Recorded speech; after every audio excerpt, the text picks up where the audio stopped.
got so much motherfucking design on right now. Break it down, bring it back, make it clap. I got 3 old thoughts, new block, where that thing. Bitches on my line, and you know.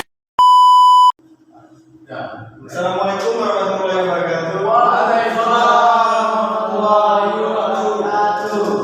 Gimana kabarnya? Baik. Nah, sebelumnya izinkan Bapak memperkenalkan diri. Nama Bapak Ihsan Mustaqim, NIM 272-162. Di sini Bapak akan membuat tugas video mata kuliah profesi keguruan dengan dosen pengampu Ibu Devi Novarian MPD. Nah, materi pada minggu ini sistem saraf manusia. Ada yang tahu sistem saraf manusia? Tidak ada. Baik, kita langsung saja ke materinya. Nah, pengertian sel saraf. Sistem saraf tersusun dari berjuta-juta sel saraf yang mempunyai bentuk bervariasi. Sel saraf atau neuron adalah sel-sel yang bermuatan listrik dengan serabut-serabut mirip benang yang menghubungkannya dengan bagian-bagian tubuh atau dengan sel-sel saraf lainnya. Terus struktur saraf. Yang pertama, dendrit. Fungsi dendrit yaitu menerima dan mengantarkan rangsangan ke badan sel. Dan yang kedua, badan sel. Fungsi badan sel yaitu untuk menerima impuls atau rangsangan dari dendrit dan meneruskannya ke neurit atau akson. Dan yang ketiga, inti sel. Inti sel itu merupakan inti sel saraf yang berfungsi sebagai pengatur kegiatan sel saraf atau neuron. Dan yang keempat, neurit atau akson. Fungsi neurit yaitu untuk meneruskan impuls dari badan sel saraf ke sel saraf yang lainnya. Dan ini contoh gambarnya, strukturnya anak-anak. Yang selanjutnya, yang kelima, selubang myelin. Fungsi selubang myelin yaitu untuk melindungi neurit dari kerusakan, mencegah impuls bocor dan mempercepat jalan impuls. Dan yang keenam, sel sekuan.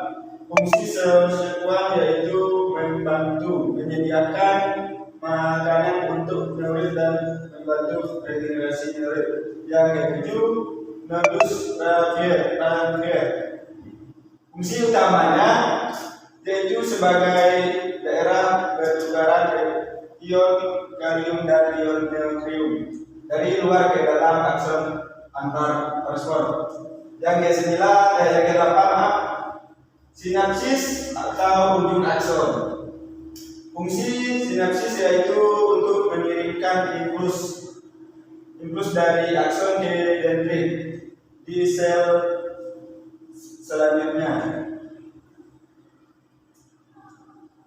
Terus di sini jenis sistem saraf manusia. Yang pertama itu sistem saraf pusat. Nah, sistem saraf pusat merupakan bagian sistem saraf yang mengkoordinasikan semua fungsi saraf. Sistem saraf pusat berfungsi menerima semua rangsang saraf dari luar tubuh atau ekstroseptor, dan dari dalam tubuh itu intereseptor.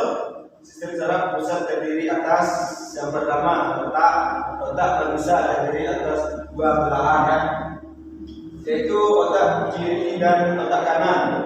Otak kiri mengendalikan tubuh bagian kanan dan sebaliknya otak bagian kiri menjadi 4 bagian, yaitu otak besar, otak tengah, otak kecil, dan otak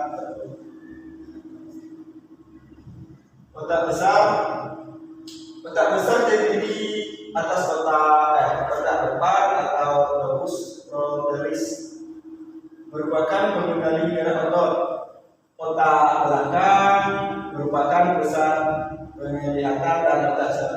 merupakan pusat pendengaran.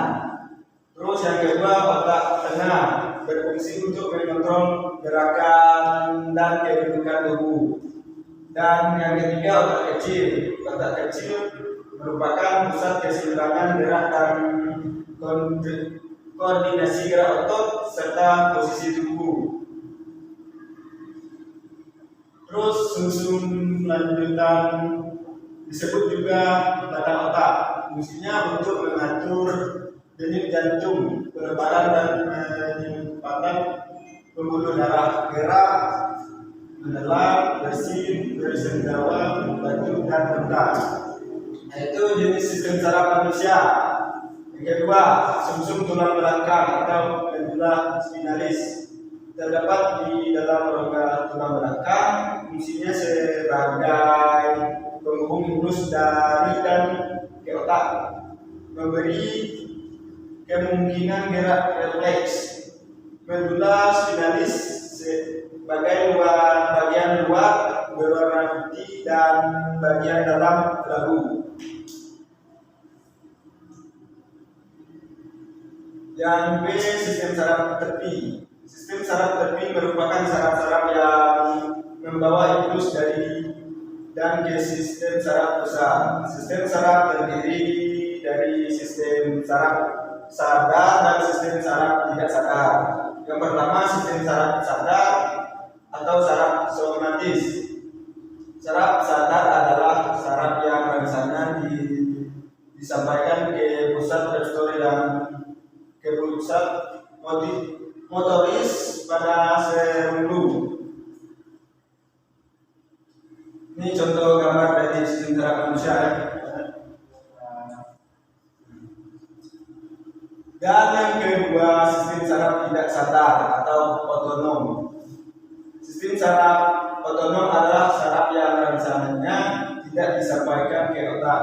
Sistem saraf otonom mengontrol kegiatan organ-organ dalam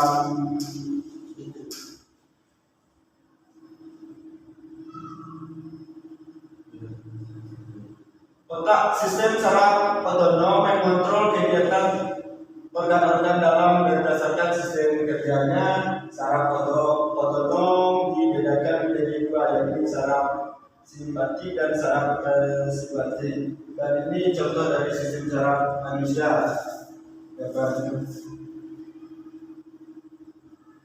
Terima kasih. Itulah yang dapat Bapak sampaikan untuk materi hari ini. Adakah yang ingin ditanyakan?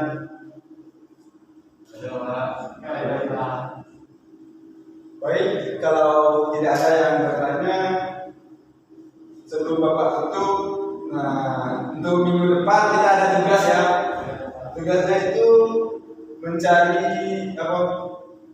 mencari bagian-bagian dari tubuh manusia, gitu ya. Dikumpul minggu depan.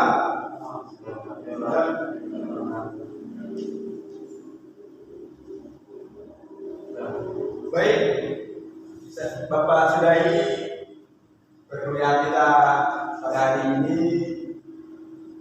Bapak itu dengan memilih topik berhidayah. Wassalamualaikum warahmatullahi wabarakatuh. Waalaikumsalam warahmatullahi wabarakatuh.